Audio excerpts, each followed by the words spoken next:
Assalamualaikum warahmatullahi wabarakatuh. Halo semuanya, jumpa lagi di kanal YouTube Doni Mars dan kali ini di playlist podcast ya udah hadir bersama saya kawan lama saya Kang Teddy Gumelar. Apa kabar Kang Teddy? Aduh, udah lama gak ketemu. Coba perasaan tiap podcast sama teman lama tuh ngomongnya udah lama gak ketemu. Tapi emang bener ya. Iya. Karena kan kita udah kesibukan masing-masing ya, bekerja dan sebagainya. Belum kalau jauh ya lokasinya dan sebagainya. Nah, alhamdulillah di kesempatan pagi hari yang ceria ini, udah kayak acara TV. Di kesempatan ini hari apa nih? Ahad ya, Minggu ya. 29 September ya, 29 September 2024. Saya berkesempatan untuk silaturahim ke kediamannya Kang Ted. Ya udah lama gak ketemu juga. Lalu kemudian ada kabar yang saya dapat dari IG. Kata saya, wah ini keren banget nih Kang Ted nih. Kata saya, kok nggak info-info. Makanya langsung gercep jadi podcast pertama, udah gaya. Jadi podcast pertama yang akan mengkhabarkan, memberikan kabar. Ada apa nih Kang Teddy? Ada sesuatu apa nih gitu yang bakal mengguncang dunia dunia persilatan. Oke Kang Ted, ngobrol-ngobrol ringan aja lah, kalian santai ya. Mungkin perkenalan dulu ya. Kang Teddy Gumelar ini saya ketemu SMP ya. SMP kelas 1. Kelas 1 satu kelas. Kelas 2-nya kelas apa? Saya kelas 2B. 2B, saya 2E, misah ya. Kalau misah, kelas 3-nya gabung lagi? Bareng lagi, 3D. 3D, ya, SMP tuh. SMA? Misah ya? Misah. Beliau ke sekolah favorit dulu. Wah. Ya. Kemudian beres SMA, walaupun kita tetap kontak waktu SMA ya, karena suka reunian SMP dan sebagainya. Iya. Kemudian kuliah? Kuliah ke Bogor. PB. Bukan, keren. 5 tahun alhamdulillah. Jurusan apa tuh dulu tuh? Jurusan Fakultas Perikanan. Oke, Fakultas Perikanan. Ya, jurusan Manajemen Sumber Daya Perairan. Sumber Daya Perairan. Angkatan 36. Jadi kalau di IPB itu dia berdasarkan dia ulang tahun IPB-nya ke-36. Ya. Oh gitu, ngitung angkatannya tuh di situ. Unik. Oke. 36. Terus kuliah lanjut juga di Bogor, masih di Universitas Ibnu Khaldun. Ya, tahu. Oke. Ngambil jurusan? Itu Magister Manajemen. Oh, S2-nya. Ya. Oke, lanjut S2 tuh. Terus alhamdulillah dikasih kesempatan juga terakhir ini 2 tahun kemarin. Belum lama lanjut. Di Sekolah Tinggi Perikanan. Sekolah Tinggi Perikanan Jakarta. Iya, di Pasar Minggu, Jakarta Selatan. Itu setingkat S2 atau S3? S2 lagi. Oke. Iya. S2 lagi. Tugas negara, tugas belajar. Oh ya, karena kesibukan di itu ya, berarti di Kementerian Kelautan dan Perikanan. Kementerian Perikanan. Oke. Ditugaskan di kota kelahiran nih sekarang. Ya, di Serang. Oke, alhamdulillah. Nah, jadi itu tuh walaupun kami jarang ketemu, tapi keep kontak lah ya. Keep kontak berapa kali juga di medsos atau bahkan berapa kali beliau ini main lah ke tempat saya juga gitu. Makanya ini ada kesempatan gantian saya main ke tempat Kang Teddy. Alhamdulillah. Ya jadi selama 2 tahun Kang Teddy menghilang ya? Iya. Tugas negara dulu. 2 tahun tuh ya? Oke. Tahun saya tinggal di Bogor. Balik lagi ke Bogor. Iya, ke Jakarta tinggal naik KRL kan. Jadi kalau dari Serang agak jauh, Jakarta. Oh, di Bogor ada KRL? Ada KRL paling 20 menit udah sampai. Oh iya ya. Jadi saya tinggal di Bogor, tempat keluarga istri juga. Ini kalau kita ngobrolin soal pekerjaan dan lain sebagainya itu mah standar lah ya. Maksudnya saya pengen ngupas sisi lainnya Kang Teddy nih. Beliau ini punya nyebutnya hobi mungkin ya. Awalnya mungkin dari hobi kali ya. Bisa dibilang gitu hobi. Ya kayak misalnya ini menarik nih. Yang pertama misalnya Kang Teddy ini anak gunung ternyata. Anak gunung. Seneng naik gunung ya? Iya, alhamdulillah udah beberapa gunung di masih sekitaran Jawa Barat. Pulau Jawa. Pulau Jawa. Pulau Jawa paling jauh itu di Jawa Timur. Semeru. Semeru. Wih, ngeri. Tapi paling Ini jauh anak lagi mungkin. anak 5 cm asli nih. ada novel sama film 5 cm tuh. Ini pelakunya. Ya Kang, Jawa apa Semeru? Semeru alhamdulillah udah 3 kali. Ih, ngeri. Ngeri. 3 kali. Masya Allah. Alhamdulillah. Benar-benar sampai puncak tuh ya kalau di film mah yang bebatuan itu Iya. longsor itu Alhamdulillah. di situ. Alhamdulillah. Iya. Zaman kuliah. Zaman setelah kuliah S1 itu tahun 2007 itu pertama. Ya, itu udah lama Kemudian ya. yang keduanya ke Semeru itu tahun 2014. Terakhir 2018 ke 6 tahun Semeru. masih baru ya, 6 tahun lalu lah ya maksudnya. Iya. Untuk kegiatannya aktivitas fisik itu kan berarti ya belum lama juga, apalagi setelah Semeru ya. Berarti puncak tertinggi Jawa. Tapi selain Semeru berarti kan tadi seputaran Pulau Jawa tuh. Iya. Apa aja? Pernah juga di Jawa Barat ke Gunung Papandayan, Papandayan Garut ya. Papandayan Garut ya. Terus di Jawa Tengah itu ada Gunung Slamet tertinggi di Jawa Tengah. Di Jawa Tengah. Iya, Gunung Slamet. Selamat. Oke. Itu apa tuh? Pangrango apa? Cermai apa tuh? Gunung Belum Ciremai? pernah. Belum ke sana belum. Belum sampai. Kalau ke luar Jawa berarti belum juga. Luar Jawa mungkin kalau ini di Gunung Arofah masuk nggak ke Arofah? Ya Gunung selama Arofah. selama itu gunung, selama itu bentuknya gunung ya masuk dong. Tapi itu di mana emang? Gunung Di Arofah mana itu di Arofah di Mekah. Oh, maksudnya luar negeri dong itu. oh iya. Alhamdulillah. Waktu umroh atau haji nih? Umroh. Alhamdulillah. Umroh. Kecil-kecil. Haji kecil sekalian hiking.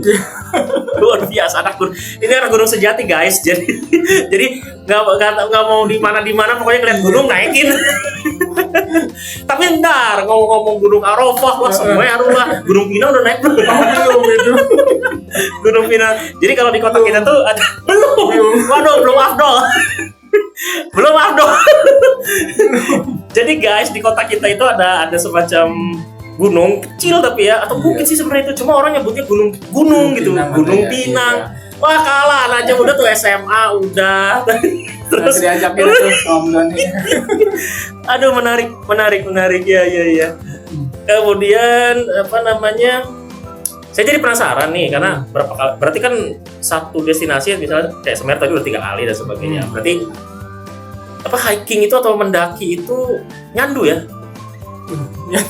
Nyandu ya, dalam artian Bisa positif ya, dibilang maksudnya iya. pengen balik lagi, Benar. Iya, makanya bisa dibilang hobi kan. Iya. Gitu. Kalau hobi kan Hobinya. Hobi itu kan sebenarnya harus ada nilai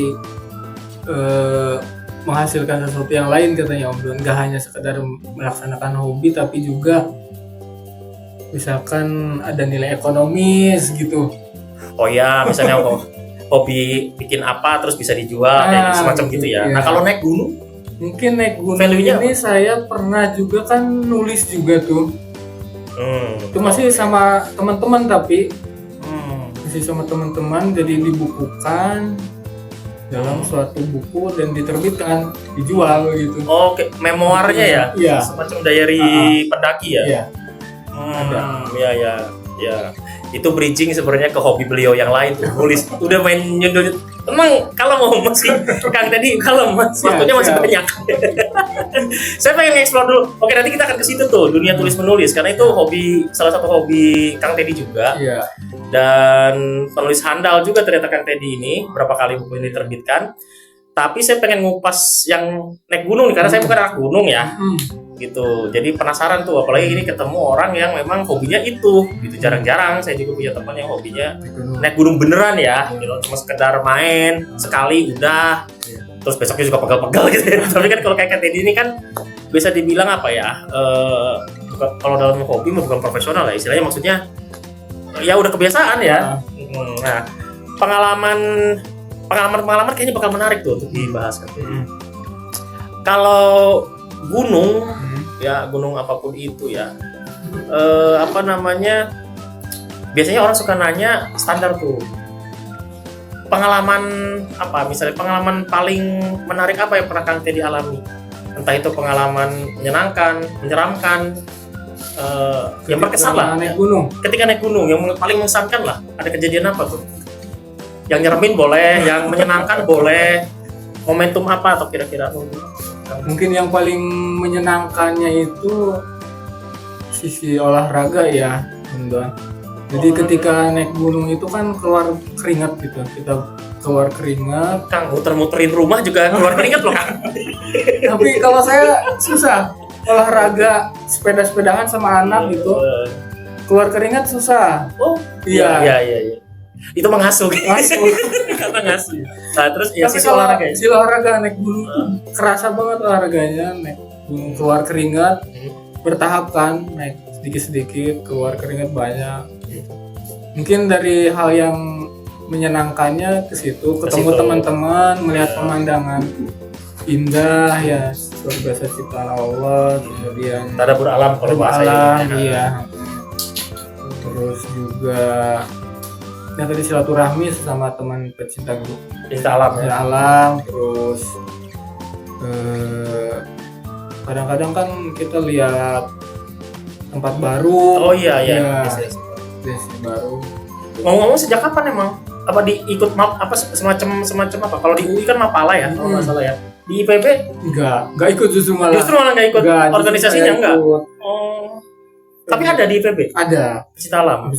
Tapi saya nggak gabung. Jalur indie nih berarti ya. Oh gitu. Itu yang yang dirasakan menyenangkannya mungkin olahraga. Hal yang tidak menyenangkannya mungkin tetap sih ada capek ya setelah naik gunung itu. Muterin rumah juga kan capek tuh. Ya kadang-kadang bosen di perjalanan kan, namanya di perjalanan bosen. Ya pasti butuh biaya ya. Naik gunung itu kan lumayan biaya. Hal-hal yang menyeramkan juga pernah saya alami, Don. Hal-hal yang menyeramkan. Iya. Oke. Mungkin kalau saya melihat sih semacam akibat efek kita kecapean, kelelahan, kemudian kita melihat sesuatu mungkin penglihatan apa yang aneh. Sejauh ini apa yang mau pengalaman paling nyeremin kalau gitu? Ya mungkin saya ngelihat sesuatu yang ini aja, sekelebat gitu. Tinggal di depan saya. Oh gitu. Karena dulu waktu saya juga ospek, sebetulnya saya kuliah di Bandung, terus apa istilahnya waktu ospek tuh dibawa ke gunung apa gitu, lupa namanya ya. Tapi itu saya alhamdulillah tidak mengalami, tapi kan satu ini ya maksudnya ada kawan tuh yang ngedenger suara sepatu Lars, karena dulunya di situ tuh tempat stasiun radio Belanda gitu, jadi ada suara-suara gitu di luar tenda tuh, mendengar suara orang lagi baris, padahal nggak ada siapa-siapa, kayak gitu-gitulah. Itu katanya, atau suara nangis anak kecil gitu. Kalau saya itu ngelihat sosok aja, sosok yang serem gitu ya. Jelgedeg gitu di depan. Di depan. Wow. Saya berjalan bersama rombongan gitu. Banyak dong berarti. Enggak satu doang. Oh, satu doang. Iya, tapi itu cuma dalam satu trip itu aja. Di trip yang lain saya alhamdulillah enggak. Berarti enggak sampai ngelihat ya. Iya. Enggak cuma ngedenger berarti maksudnya. Tapi menarik ya, karena kalau ngebahas gunung saya tuh kalau konten-konten maksudnya nggak sengaja ya menonton orang yang berbicara yang biasa naik gunung. Contoh misalnya kalau di kalangan artis atau selebritis itu ada Mas Ari Lasso, Dewa 19, mantan Dewa 19 itu juga kan anak gunung dulunya. Pengalaman dia juga pernah dituangkan tuh, diceritain, serem-serem juga. Dan dia juga sebenarnya awalnya termasuk yang nggak percaya gitu ya, cuma ngalamin sendiri, entah itu suara bahkan penglihatan gitu, kayak Kang Teddy atau si ini nih, siapa yang suka. Tapi nah kalau si ini siapa tuh, Zawin yang stand up comedian.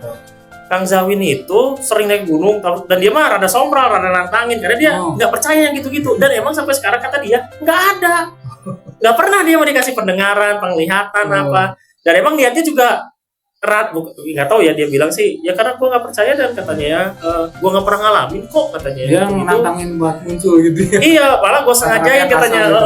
Bukan masalah kata-kata kasar ya, misalnya ngelanggar pantangan misalnya, dia berani melakukan itu, kayak misalnya jangan misalnya di tempat campingnya misalnya jangan pipis di pohon ini ya, misalnya ya. dipipisin gitu tuh. Ya bukan bermaksud gimana untuk membuktikan bahwa ya ini mah alam gitu tuh maksudnya. Tapi emang selama dia cerita di podcast itu nggak pernah gitu. Apa itu gimana? Apanya itu ya? Pengalaman orang tuh beda-beda gitu. Iya.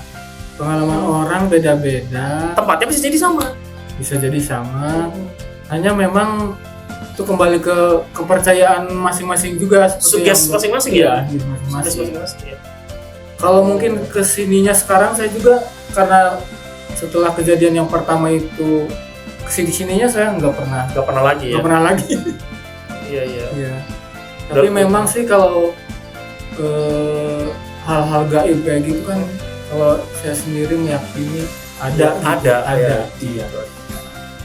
Iya, cuma apakah mengganggu? Sebenarnya kalau Zawin yang saya tangkap bukan dia nggak percaya yang gaib ya, artinya dia bilang saya percaya jin, cuma maksudnya kalau untuk mitosnya, maksudnya mitos yang mau dia buktikan itu kan suka kadang-kadang berlebihan tuh mitosnya, seolah gimana. Nah dia tuh pengen bukan memberantas. Di Semeru juga ada, itu jadi ada satu tanjakan kalau di kita naik ke Semeru itu namanya Omdon setelah Danau Ranukumbolo. Setelah Ranukumbolo itu kan ada namanya tanjakan cinta ya. Oh iya, itu yang di film tuh. Nggak tahu siapa namain tanjakan cinta. Terus ada mitos apa tuh? Jadi kalau pengen satu hal yang kita yakini pengen terjadi gitu, di tanjakan cinta itu kita mikirin hal itu, jangan putus-putus. Nanjak aja terus sampai puncaknya. Sampai puncak di tanjakan cinta itu kita nggak boleh noleh ke belakang. Nggak boleh noleh ke belakang. Oh iya. Nah ketika itu saya juga saya mah noleh aja ke belakang, saya ngeliat ke belakang. Iya. Tapi bukan bermaksud mau nantangin apa-apa sih. Iya. Cuma namanya juga mitos ya. Iya. Mitos. Ya karena kadang di masyarakat itu masih kental sekali ya nuansa-nuansa mistis, kemudian ya mitos-mitos seperti itulah. Ya akhirnya balik lagi ke orangnya ya, ada yang percaya 100%, ada yang mungkin iseng, percaya tapi iseng aja, ada yang memang seperti Kang Zawin misalnya, kayak gitu mah nggak ini gitu, maksudnya nggak penting juga gitu kan.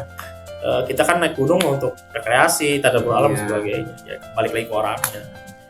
Wah, jadi ada juga ya pengalaman serem ternyata ya. Iya. Ada juga ya. Oke. Kemudian, nah buat gini nih, saya kan jarang-jarang ya, bahkan hampir bisa hitung jari lah gitu, hiking kayak gitu.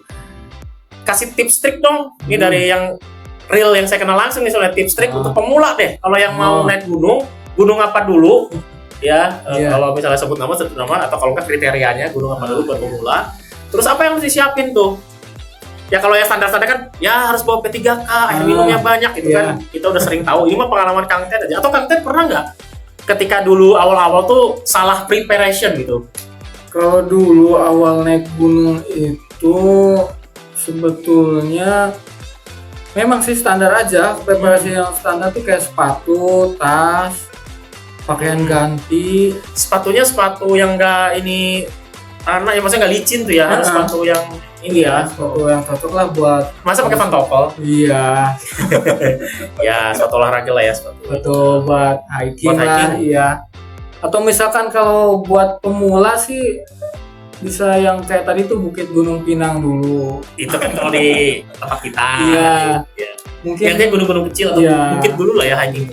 Tapi ada juga teman saya itu Om Doan, dia malah pertama kali yang dia daki itu Semeru itu dan gak masalah. Gak masalah juga ya? Gak masalah. Berarti fisiknya bagus ya persiapan. Iya. Mungkin dia sebelumnya persiapan juga, mungkin latihan dulu lah. Iya dulu. Ya misalnya nggak masalah sebetulnya kalau langsung ke yang tinggi. Langsung ke Semeru bisa. Iya. Gitu. Hanya sekarang itu infonya Semeru sekarang lagi ditutup dulu. Ada ini ya semacam apa mungkin perbaikan. Iya, perbaikan lingkungan. Itu taman nasional kan ya? Taman nasional. Oh iya pantas ya. Bromo Tengger Semeru ya. Ke Bromonya udah pernah?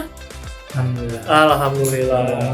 Dan itu pas pulang dari nanjak Semeru tuh mampir ke situ. Mampirnya aja ke gunung lagi ya. Kita mau mampirnya ke tempat oleh-oleh. Mampirnya ke gunung. Itu cuma mampir skip sebentar terus balik lagi. Boleh nambahin juga kalau buat pemula itu misalkan mau naik gunung kayak Semeru disarankan untuk tidak sendiri. Oh iya, kalau pemula gila aja. Iya. Satu mungkin rute ya, tapi Iya. sesat dan sebagainya. Walaupun di sana kan kalau pas musim pendakian itu rame. Jadi banyak orang lah, banyak petunjuk arah juga. Ramenya rame orang, Iya. Kayak Mas Ari Lasso itu rame sih di atas gunung itu, cuma ramenya nggak tahu orang nggak tahu apa, malam-malam soalnya katanya. Gak jelas juga, yang penting buat teman sendiri ya. Iya. Di atas rame ya, ternyata ada pasar. Tapi biasanya kalau sesama manusia, Om Don ya, kelihatan ya, keciri. Enggak, misalkan maksudnya gini. Kadang-kadang kita pergi sendiri juga, kadang-kadang ketemu juga teman yang lain kan, kita bertemu saling teman baru, bantu, saling bantu ya, bertemu teman baru.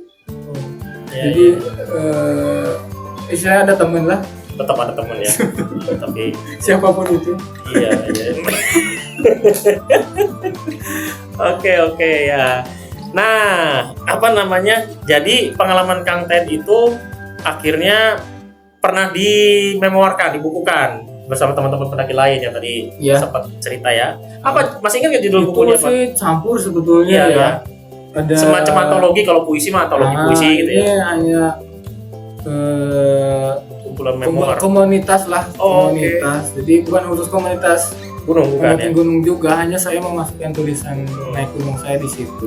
Teman-teman yang lain memasukkan bidang yang lain. Oh gitu. Apa judulnya masih ingat nggak? Itu komunitas ini Odoj Om Don. One Day One Juice itu. Oh iya oke. Nah kemarin tuh jadi ceritanya guys, saya lagi scroll IG.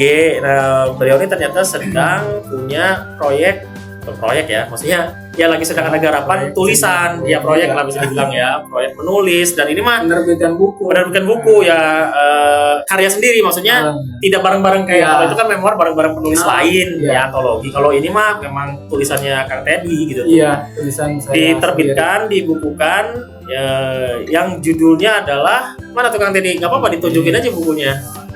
Nah, jadi Kang Teddy baru aja ngerilis buku judulnya Tuhan, kumpulan artikel Teddy Gumelar. Ya, covernya keren ya. Warna bukunya juga ini apa namanya, jarang-jarang ya, warna coklat gitu. Ada setebal berapa? 135 halaman. Nah, cerita-cerita dong tentang Tuhan. Kenapa judulnya Tuhan dan isinya apa sih? Artikel, maksudnya artikel tuh apa? Dulu ngeblog apa gimana gitu? Kalau sebenarnya judul Tuhan ini saya pilih dari artikel-artikel yang saya tulis. Pernah tulis. Jadi di ada banyak buku judul. ini ada banyak judul, saya bikin hampir 54 judul. Jadi Tuhan itu salah satu judul artikel, jadi saya masukin. Iya. Kenapa nggak gila di sini? Bener. Gila, kumpulan artikel gila Teddy Gumelar, kan bisa begitu ya? Saya udah bikin cover seperti itu Om Don. Udah bener. Tuh ya. Iya. Kenapa? Apakah ada keinginan apa istilahnya, kan ini kan spiritual sekali judulnya gitu. Apa ada alasan tertentu memilih judul Tuhan, nggak gila gitu maksudnya? Terus ada alasan dong, ada. Iya. Tadinya saya pilih judul itu bener. Gila. Iya. Gila. Nah, terus akhirnya saya sortir sendiri saya pikir sendiri apa kira-kira yang cocok untuk bisa dijual lah gitu. Oke, ya. Jadi saya cari apa gitu ya. Mungkin yang agak spiritual, akhirnya saya cari Tuhan. Judul itu Tuhan itu pendekatannya spiritual ya? Iya, nomor 30 di kumpulan artikel saya itu. Ada juga cewek juga. Sebetulnya cerita ini tulisan-tulisan lama. Iya. Tahun 2004 itu awal saya lulus S1 mungkin ya. Atau bahkan 2004 itu saya masih kuliah, tugas akhir skripsi itu. Tulisan-tulisan lama ini sebetulnya tulisan tahun segitu 20 tahun lalu ya. itu sudah sebetulnya naskahnya ini udah lama gitu, udah ada, sudah pernah saya tawarkan ke penerbit, penerbit Gramedia, yang major lah ya, yang besar ya. Gramedia, penerbit Republika, semuanya dikembalikan. Iya. Belum rezekinya. Itu tahun-tahun dulu awal-awal saya ngumpulin tulisan, terus baru ada agak waktu luang sekarang saya cobalah menerbitkan sendiri gitu. Akhirnya saya bikin. Terus berarti ini tuh artikel ya, berarti kan bukan cerpen ini ya, artikel berarti apa? Apakah opini di sini atau ada pengalaman sharing pengalaman aja? Iya. Lebih ke situ ya. Banyak situ nggak benar. Ya artinya bukan fiksi ya, bukan fiksi ini kan. Hasil saya merenung, berpikir, merasa. Kemudian opini, terus apalah sedikit curhat. Iya. Perasaan batin saya. Mungkin. Temanya beragam guys, karena temanya ini dari judul-judulnya ya, maksudnya temanya tuh beragam banget gitu. Di satu sisi misalnya ini ya tadi ya judulnya Tuhan, di pihak lain tipe judulnya terkait apa misalnya yang berbeda gitu ya. Iya. Gitu tuh. Itu aja judulnya flirting. Pernah digodain siapa? Ya. Oke, nah baca aja kalau nanti dibaca. Iya, nah ngomong-ngomong baca aja, kira-kira kalau yang pengen beli atau memiliki buku ini gimana caranya kan?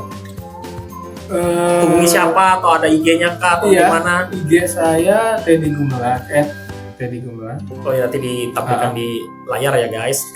Di Instagram. Artinya langsung ke Kang Teddy-nya kalau mau order. Iya. Oke, jadi nanti kita taruh ini deh apa IG tadi ya, ada IG, terus nomor WA nggak keberatan? Nggak apa-apa, ditampilkan. Jadi supaya yang tertarik untuk membaca-baca ya buku Tuhan, kumpulan artikel Teddy Gumelar ya, bisa langsung order ke Kang Teddy-nya langsung tuh penulisnya. Oh berarti bisa dapat tanda tangannya dong? Iya. Tangan guys dari penulisnya. Kemudian apa namanya sistemnya direct selling atau PO ya? PO. Oke ya makanya pre-order ya. Jadi pantengin aja Instagramnya Kang Teddy Gumelar ya, atau mungkin bisa tanya-tanya nanti di nomor WA. Jadi kalau suatu saat nanti ada pre-order bisa teman-teman pesen ya, terus nanti bisa dikirim ke tempat masing-masing. Nah, itu menarik ya. Oke, Kang Teddy, berarti kalau hobi naik gunung terakhir 2018 tuh masih ada rencana untuk hiking lagi? Insya Allah ya, belum pensiun berarti naik gunungnya, tinggal nunggu waktu aja kali ya karena masih bukan kerja. Kalau masih nulis sampai sekarang, Kang Teddy? Kan, kalau gini kan artikel lama nih. Iya. Bisa jadi mungkin dulu ditulis di mana gitu ya, kemudian dikumpulkan.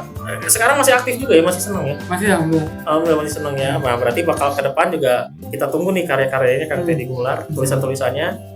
Ada tips-tips nggak buat penulis pemula supaya nggak patah semangat terus nulis? Kang Teddy aja begitu sibuknya dengan pekerjaan apa tadi di kantor, lalu kemudian dengan naik gunung segala macam, ngurus anak segala macam, ngurus keluarga, masih sempat nulis dan produktif guys, maksudnya ada karyanya nih gitu.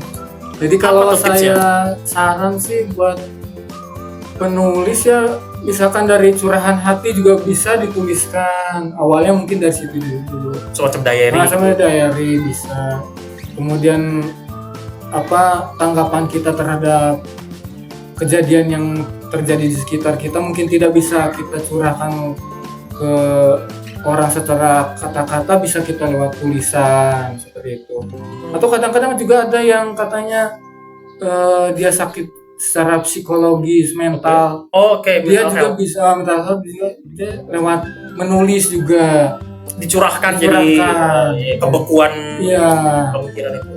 Mentality yang sakitnya itu mungkin bisa sedikit terobati lewat saluran tulisan. Jadi apa aja lah bisa ditulis. Bisa sebetulnya. Jadi intinya begini kali ya, jangan takut jangan takut salah ya, maksudnya di dalam menulis tuh jangan dulu dipikirin EYD lah atau apa tuh aturan-aturan nulis harus gini harus gitunya, jangan dulu ya. Jadi itu yang menghambat atau jadi orang jadi bikin takut nulis ya. Kalau misalkan belum bisa langsung di depan layar laptop atau komputer bisa tulis tangan. Kalau sekarang kan udah banyak pegang HP, bisa lewat ya ini ya HP, save dulu ya save dulu, dirapikan. Saya juga sekarang yang hasil tulisan tangan saya tebal segini belum saya apa-apain. Tulisan tangan. Udah masih di buku tulis ya. Belum dipindahin ke digital. Oke. Alhamdulillah sama istri disimpan gitu, nggak dibuang. Iya jangan. Berarti mensupport keluarga, mensupport istri, mensupport keluarga. Kalau misalkan punya target bikin buku, tulis apa aja sehari harus nulis aja pokoknya. Ada disiplin. Ada program juga tuh, pokoknya sehari harus nulis aja gitu. Walaupun hanya separagraf atau ini ya. Iya. Nulis iya sih. Pokoknya. Memang betul sih kalau kita udah rutin punya kebiasaan lalu tiba-tiba berhenti karena suatu alasan apapun ya. Tak. Lama-lama kayak enakan tuh. Iya. Diengke-engke apa diintar-entar itu dan jadinya gampang akhirnya ditunda-tunda akhirnya malah enggak beres. Tapi memang suatu saat saya pernah baca juga penulis itu ada yang namanya mengalami kebuntuan. Jadi kebuntuan untuk menulis susah gitu buat nulis itu. Tapi di satu sisi justru itu hal yang positifnya, kita ambil positifnya itu. Jadi tulisan-tulisan lama itu kita diendapkan, ada istilahnya itu. Jadi pengendapan tulisan-tulisan kita mungkin suatu saat bisa diangkat. Iya. Kayak mungkin buku ini. Iya. Kalau itu mungkin apa istilahnya stuck itu mungkin dialami mungkin oleh penulis-penulis yang udah sering nulis. Iya, nah kalau untuk pemula makan dia harus belum juga baru juga bikin selembar udah aduh saya stuck nih. Iya, jangan dong.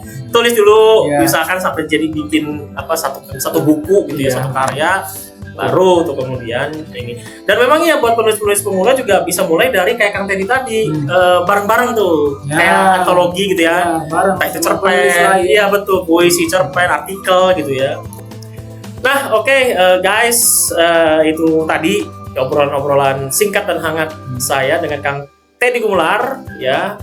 Silakan jangan lupa di follow IG-nya dan boleh nanya-nanya boleh ke nomor WA ya. Boleh. Jangan lupa nih pesen ya, pre-order nanti dikabarin di IG-nya kali ya kalau ada pre-order.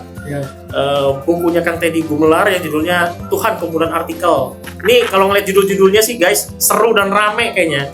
Ya jadi jangan terdistract oleh judulnya. Ini pasti bicara tentang spiritual aja atau agama aja, enggak. Itu karena berbagai tema. Karena ini kan pengalaman hidup, saripati kehidupannya Kang Teddy. Mudah-mudahan kita bisa pasti bakal banyak ngambil pelajaran dari apa yang pernah dialami oleh Kang Teddy. Nah, gitu ya Kang Teddy. Atur nuhun kali ini, terima kasih banyak. Saya juga masih banyak. Terima kasih banyak. Sudah ketemu. Oke, itu aja bincang-bincang atau podcast saya dengan Kang Teddy Gumelar. Makasih udah nonton. Sampai jumpa di episode podcast berikutnya. Doni Mars dan Teddy Gumelar. Amit mundur. Assalamualaikum warahmatullahi wabarakatuh. Bye bye.